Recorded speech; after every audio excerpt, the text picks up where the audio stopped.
Okay, I'm recording my sit-up video for maximum in 75 seconds. So, hey Siri, can you set a timer for 75 seconds?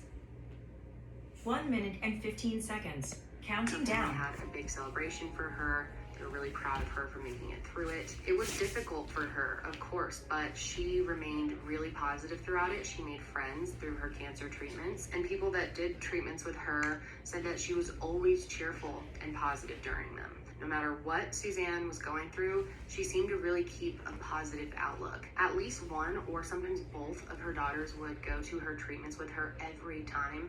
They were really, really close with their mom. But Barry didn't go very often. And when he did, he kind of seemed out of place. He would kind of shut down and not really talk to anyone. Now, of course, it is understandable for something like that to be traumatizing on a partner too. But other survivors who were there said that he just seemed really uncomfortable being there. But Suzanne made it through, and she had scheduled maintenance appointments throughout 2020, which brings us to May of 2020.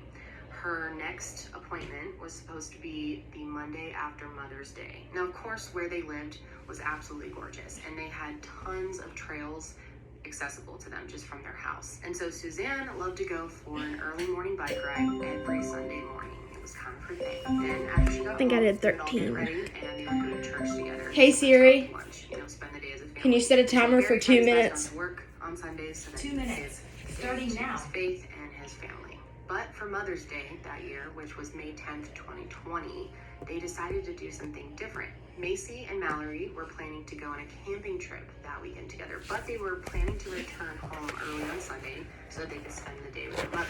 And surprisingly, even though it was Mother's Day, since the girls were going to be home on Sunday with Suzanne, Barry decided he was going to drive to Denver to do some work. And driving from Salida to Denver is anywhere from about 2.5 to 3 hours, so it was a full day thing. Later on, the girls realized that they were going to be coming home a lot later than they thought, so they texted their mother just a short message saying Happy Mother's Day, but then they didn't hear back. And they actually got worried, so they contacted a neighbor and had her go over and try to check on Suzanne. When the neighbor went over there, they saw Suzanne's car, but no one answered the door. So they all assumed she was on a bike ride, but hours went by. There was no way that she was still biking. It was pretty hot that day too. So Suzanne was officially reported missing at 5:46 p.m. So the sheriff's office organized a search right away. They got the Chaffee County Search and Rescue Team involved. They also had 8 tracking dogs from the Department of Corrections and several drones as well. And they began searching the area immediately after she was reported missing.